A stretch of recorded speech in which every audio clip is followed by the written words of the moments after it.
Kuma akhirnya terlibat pertarungan dengan Saturn yang membuat Saturn akhirnya terempas dan tertimpa reruntuhan. Sementara semua orang juga tidak menyangka karena baru kali ini ada seseorang yang bisa melawan salah satu Gorosei yang sangat kuat. Sementara itu, Bonnie kemudian memeluk Kuma dan mengucapkan kata terima kasih kepada ayahnya. Bonnie juga mengatakan jika dirinya sudah melihat semua masa lalu Kuma, serta sudah mengetahui bagaimana wajah cantik ibunya. Saturn kemudian bangkit dan hendak menyerang Kuma dan Bonnie, namun dihentikan oleh Sanji. Kizaru yang melihat hal itu kemudian merasa takjub dan heran dengan semua perkembangan topi jerami yang semakin kuat. Sementara itu, dia juga kemudian bangkit dan hendak membantu Saturn karena dirinya menyadari jika kini situasi semakin sulit apalagi setelah datangnya Kuma. Saturn kemudian sangat marah. Dia kemudian mengatakan jika pulau itu telah mengancam seluruh dunia dan harus segera dihancurkan beserta semua isinya. Saturn juga memerintahkan semua armada perang untuk segera membidik dan menghancurkan semua jeti abu atas nama keadilan. Diperlihatkan Saturn dengan wajah menakutkan. Saturn yang sangat marah dan sangat mengutuk mereka yang telah menjadi pengkhianat, yaitu Kuma dan juga seorang bajak laut yang bisa membangkitkan kekuatan kuno dewa yaitu Luffy. Situasi di Pulau Egghead semakin memanas setelah Saturn marah besar dan ingin segera menghancurkan pulau tersebut. Semua orang berhamburan mencoba untuk menyelamatkan diri mereka masing-masing. Saturn dan juga Kizaru masih berada di pulau, sementara para pasukan angkatan laut lainnya akan segera melakukan pengaboman. Sementara itu, Vegapunk mencoba bernegosiasi dengan Saturn yang terlihat sangat-sangat murka. Vegapunk mengatakan jika Saturn tidak harus menghancurkan pulau tersebut. Vegapunk juga mengatakan jika bukannya sudah cukup bagi Saturn untuk menghabisi dirinya saja. Vegapunk tidak ingin pulau tersebut hancur, karena di sana terletak banyak sekali penelitian yang jika dihancurkan, maka akan membuat ilmu pengetahuan dunia tertinggal 100 tahun. Namun sayangnya Saten tidak mau menerima pernyataan Vegapunk tersebut. Dia ternyata mencurigai Vegapunk yang telah berkhianat dengan pemerintah dunia dan sedang berusaha untuk menutupi sesuatu. Apalagi setelah melihat bagaimana Kuma bisa berbalik menyerang Saturn dan angkatan laut lainnya, padahal Vegapunk telah bersumpah jika dirinya sudah melakukan operasi kepada Kuma seutuhnya, supaya dia tidak memiliki ingatan apapun. Saturn masih marah kepada Vegapunk dan mengatakan jika kemajuan tidaklah diperlukan bagi dunia. Vegapunk lalu menyebutkan jika ini semua demi kemanusiaan. Namun sayangnya Saturn masih saja tidak peduli dan tidak mau menghentikan pengeboman. Vegapunk semakin terpuruk, apalagi setelah Saturn mengatakan jika dirinya telah melenyapkan kapal yang membawa beberapa orang yang lolos dari Egghead kemarin. Saturn beranggapan jika bisa saja salah satu di antara mereka ada yang mengetahui rahasia mengenai abad kekosongan, sehingga dia kemudian menghancurkannya juga. Saturn mengatakan jika semua itu terjadi karena kesalahan Vegapunk juga yang telah menyeret mereka dalam hal ini. Sudah menjadi ancaman dan peringatan bagi siapa saja jika mereka yang melanggar hukum karena melakukan penelitian untuk menggali masa lalu, maka mereka akan segera dilenyapkan oleh pemerintah dunia. Saat ini, semua angkatan laut berhamburan naik ke kapal dan siap untuk proses pengeboman kapal. Di tengah-tengah suasana yang kacau itu, Sanji menyuruh yang lainnya untuk segera menaiki roket vakum dan segera meninggalkan tempat tersebut.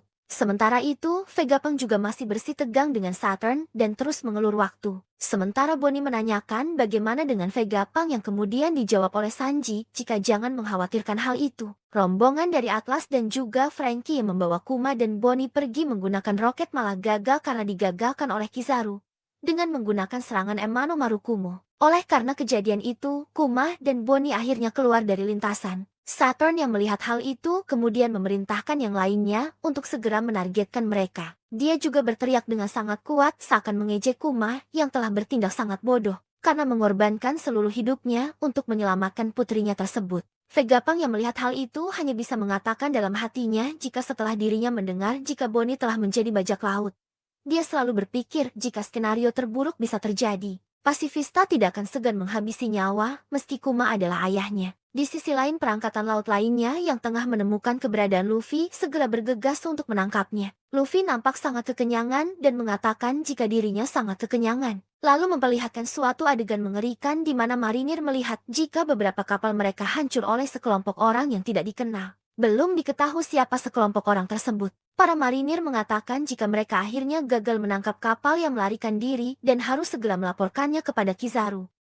Ada sebuah kapal yang mencoba mampir ke pulau masa depan dengan menghancurkan beberapa kapal marinir dengan maksud yang belum jelas. Di kapal besar tersebut ada sedikit percakapan yang disampaikan. Itu benar-benar terjadi persis seperti yang kita lihat di koran. Sementara di tempat Luffy berada, saat ini sedang dikepung oleh pasukan angkatan laut di making machine yang perutnya besar karena sangat banyak memakan makanan. Para marinir ini kebingungan melihat dia dan ada beberapa yang bilang dia langsung mencerna semua makanan itu. Kita bisa dimakan juga kalau kita terlalu dekat. Jadi dia ternyata bukan manusia. Namun tiba-tiba saja terjadi sebuah ledakan di dekat mereka. Mereka kebingungan. Mereka berkata, awas kalian nanti akan ikut terbakar api juga. Percuma saja kita tak bisa tetap di pulau ini. Ayo semuanya walaupun dia itu adalah Yonko, kita bisa mengikat dia dengan batu laut. Pada saat itu ternyata Luffy sudah merubah dirinya kembali ke bentuk Gear 5 dan mulai tertawa. Kemudian kita kembali lagi keluar pulau. Di sana kapal pemerintahan dunia terus-menerus membombardir pulau secara brutal. Dengan mengatakan sudah selesai untuk Egghead kali ini.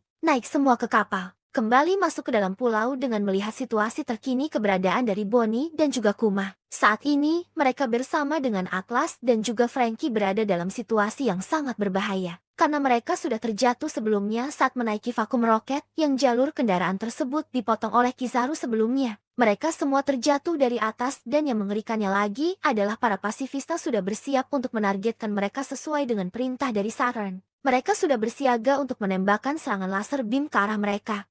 Saat itu juga Saturn memerintahkan untuk tembak ayah dan putri bodoh itu secara berkeping-keping. Lalu Vegapunk seperti memberi kode dengan berteriak kepada Atlas, mengatakan berikan itu pada Bonnie. Atlas memberikan suatu informasi kepada Bonnie. Yang nyatanya itu adalah informasi terkait dengan dia yang sudah bisa melakukan perintah kepada Pacifista. Karena sebelumnya Vegapunk sudah mengubah otoritas perintah dari Pacifista yang kini menjadi milik Bonnie. Bonnie langsung berteriak dengan memerintah Pacifista, jangan tembak kami ayah. Tolong biarkan kami pergi dari pulau ini.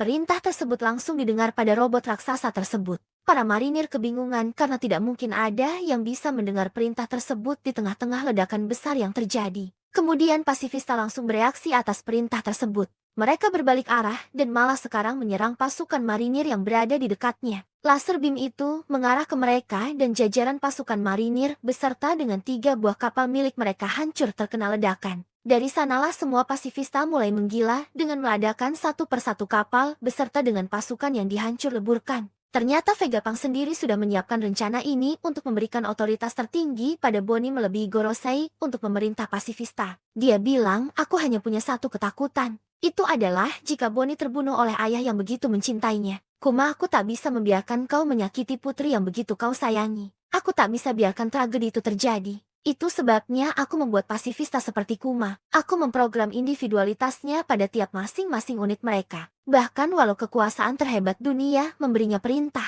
Misalnya, untuk memusuhi seluruh dunia. Bonnie, Kuma pasti akan selalu menjadi ayahmu. Walaupun permintaanku ini begitu egois. Aku memintanya untuk memahaminya. Tapi aku penasaran apa yang akan terjadi selanjutnya jika aku melakukan hal seperti ini. Tiba-tiba di saat yang bersamaan juga kejadian mengerikan terjadi. Saturnus berhasil menusuk tubuh Vegapunk dari belakang menggunakan kakinya. Darah mengalir di sekujur tubuh Vegapunk dengan hidung dan juga mulutnya yang berlumuran darah. Bonnie yang melihat hal tersebut langsung berteriak. Reaksi orang lainnya juga sama kagetnya melihat Vegapunk terkena tusukan di tubuhnya. Saturn kembali memerintahkan Kizaru untuk segera memusnahkan Kuma dan juga Bonnie saat itu juga. Kizaru bersiap mengayunkan perang cahayanya ke arah mereka. Target pertama Kizaru tentu saja ayah dan anak, yaitu Bonnie dan juga Kuma. Dia bilang jika kau menyerah sekarang ini tidak akan menyakitimu lagi Bonnie. Untungnya di saat keadaan mencekam tersebut dengan waktu yang benar-benar tepat. Sang Dewa Matahari pun muncul menyelamatkan mereka berdua dengan menghantam Kizaru menggunakan pukulan haki. Kizaru terpental jatuh ke bawah tanah.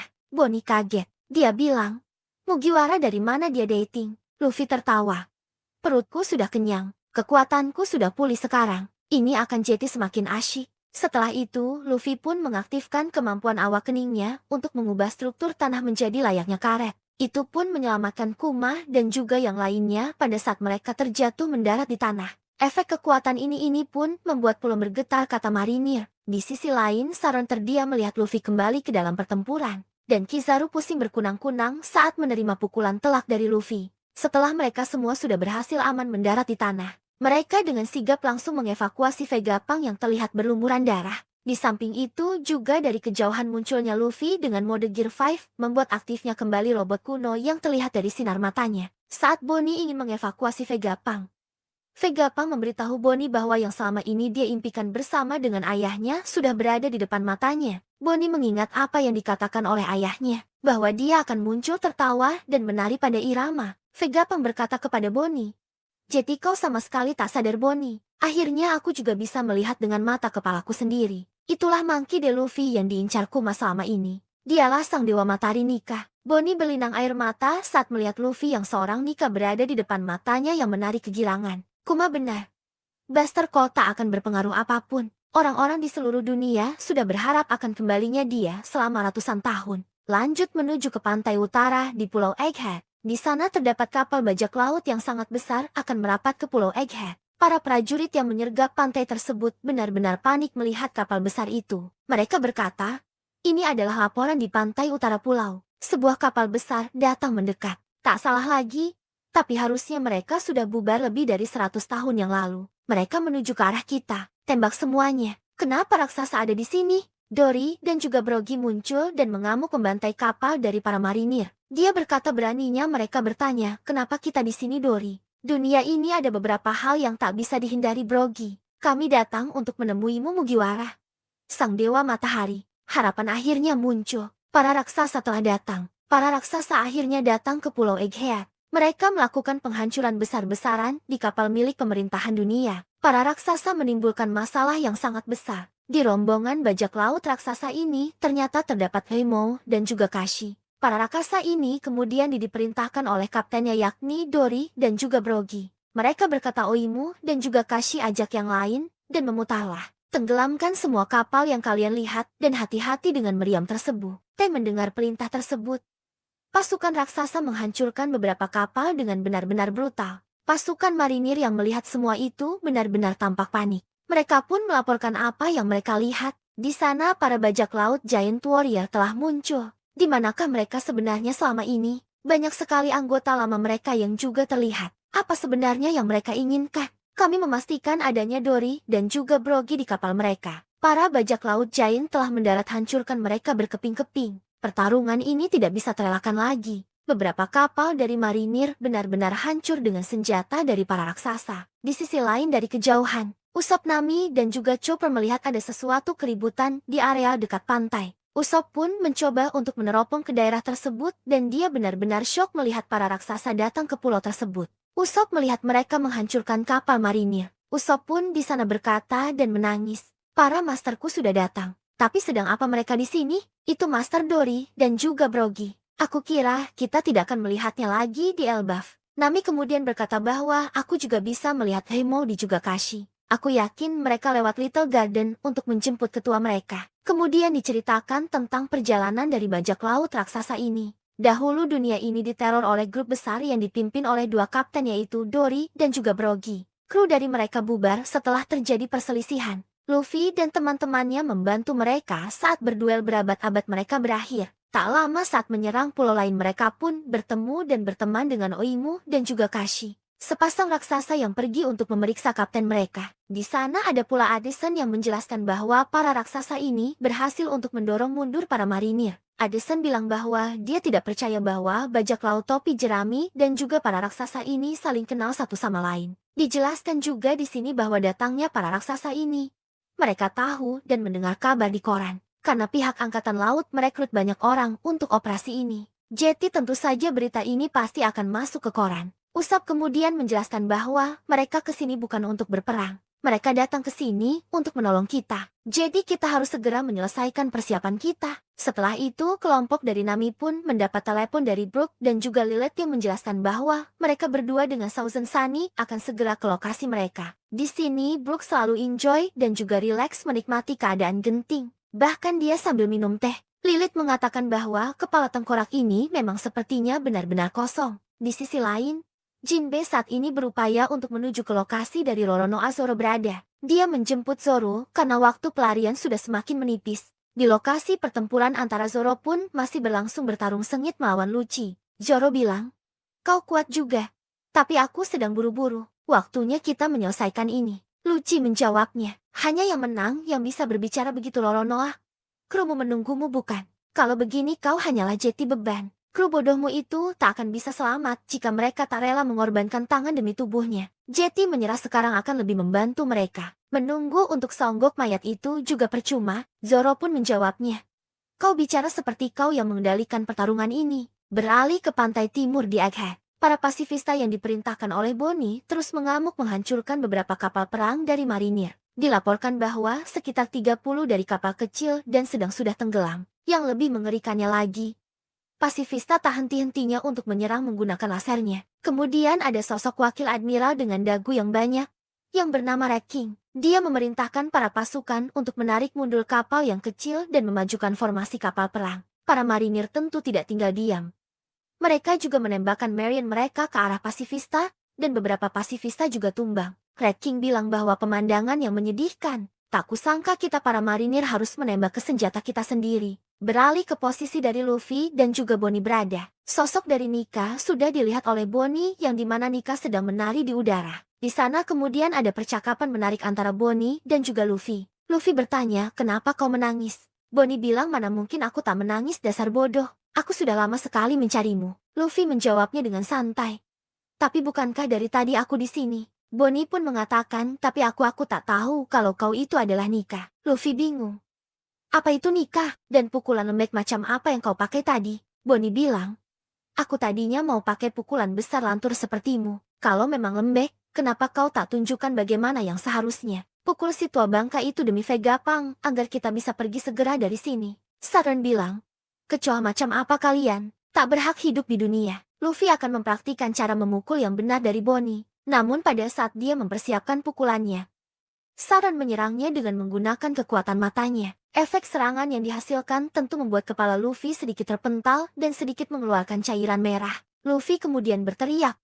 Kau akan membayar karena telah menyakiti teman-temanku. Luffy akhirnya mengeluarkan teknik terbarunya.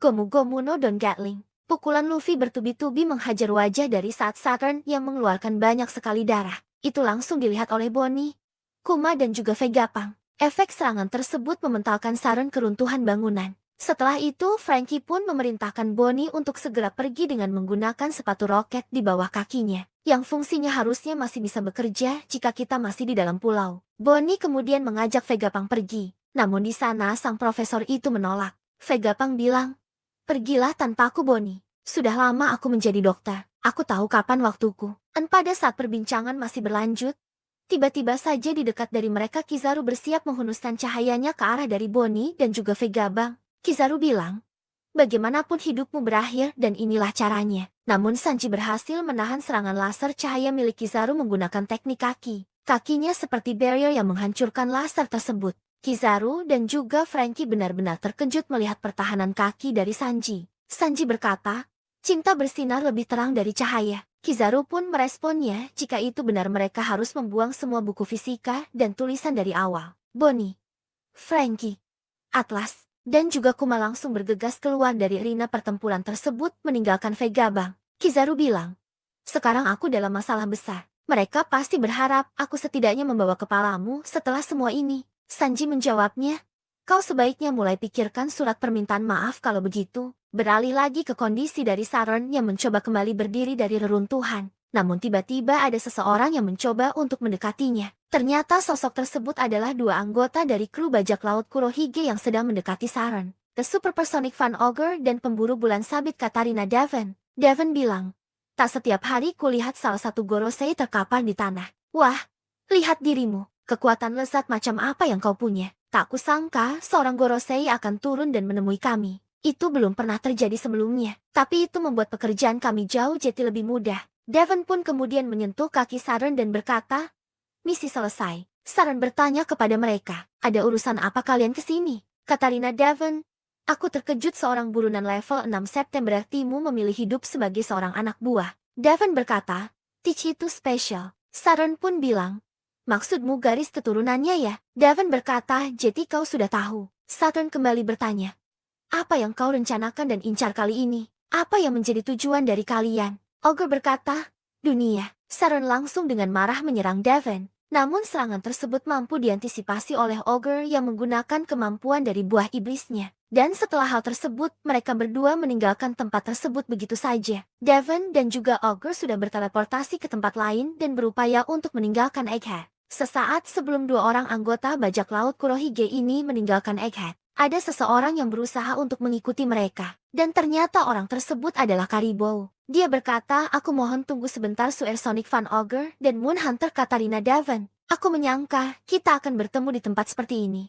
Aku juga banyak laut sepertimu. Namaku adalah Caribou. Aku sudah lama sekali mencari kalian. Maksudku sudah benar-benar sangat lama. Aku selalu bermimpi menjadi anak buah dari bajak laut Black Bear. Ini adalah mimpiku seumur hidup. Jadi tolong ajak aku bertemu dengannya. Diperlihatkan beberapa kapal dari marinir satu persatu tenggelam karena ulah dari tembakan pasifista. Di dekat sana, di sebuah hutan ada Ogre dan juga Devon yang berencana untuk meninggalkan tempat tersebut. Setelah misi dari mereka tercapai untuk menyenuh tubuh dari Saint Saturn. Namun di belakang mereka tiba-tiba ada Caribou yang meminta pertolongan mereka untuk membawanya pergi dari pulau tersebut dan ingin bertemu dengan sosok Kurohige. Disinilah ada beberapa percakapan dari mereka. Dimulai dari Caribou yang berkata, kumohon tunggulah sebentar. Devon dan juga Ogre mempertanyakan pernyataan dari Caribou tersebut. Siapa dia sebenarnya? Kau mungkin seorang banak laut. Tapi ini adalah pulau milik pemerintah. Dan ada banyak orang yang mengincar nyawa kapten kami. Caribou kembali meyakinkan dua anggota bajak laut Teach ini agar tetap mengajaknya keluar dari sana. Dia bilang,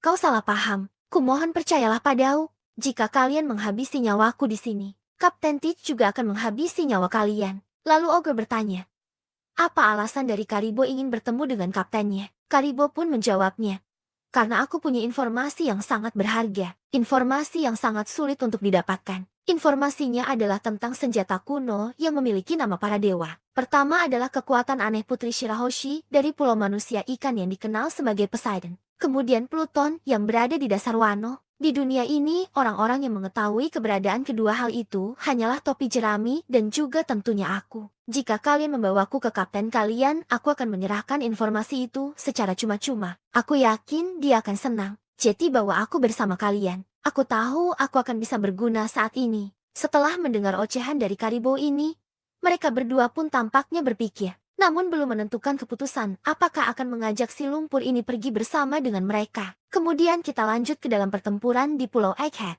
Marinir masih berupaya untuk menembakkan mari mereka ke arah dari pulau untuk memastikan bahwa pulau itu benar-benar akan hancur. Namun tak semudah yang dibayangkan. Beberapa dari robot buatan Vegapunk berjenis pasifista Mach ketiga benar-benar menjadi lawan yang berat bagi mereka. Gelembung pertahanan atau yang sebut sebagai Babel Shield membalikan tembakan meriam yang justru mengarah ke kapal dari mereka sendiri. Itu pun menyebabkan kerugian besar dari para marinir ini. Mereka di sana berteriak, menjauh dari pantai. Kita harus berhenti menembaki pasifista. Perisai gelembung itu aku tak pernah menduga kita akan mempelajari tentang kekuatan senjata ilmu pengetahuan dengan cara seperti ini. Secara membabi buta pasifista merusak segala fasilitas dari pemerintahan dunia berkat perintah otoritas dari Bonnie. Kemudian setelah itu, ada beberapa wakil Laksaman yang mencoba memberikan perintah kepada bawahannya. Di sini wakil Laksamana Bluecrest berkata, ini benar-benar menyebalkan. Kita sendiri yang akan rugi jika kita menghancurkan senjata tersebut. Dilanjutkan dengan wakil Laksamana Hound. Ini mungkin belum pernah terjadi. Tapi apakah bisa jika kita menghentikan Berserkalnya untuk saat ini? Kemudian ada juga wakil Laksamana bernama Guillotine yang berkata, Vegapunk sendiri kan yang telah memberikan chip otoritas untuk memerintah pasifista kepada bajak laut itu kan. Jadi kita tidak mungkin bisa menghentikannya. Sadar bahwa semua ini adalah ulah dari pasifista, yang dimana itu diperintahkan langsung oleh otoritas utamanya yaitu Bonnie. Maka dari itulah salah satu wakil admiral yakni Doberman menginstruksikan kepada rekan-rekannya setelah ini tidak diragukan lagi kalau dia adalah seorang pengkhianat.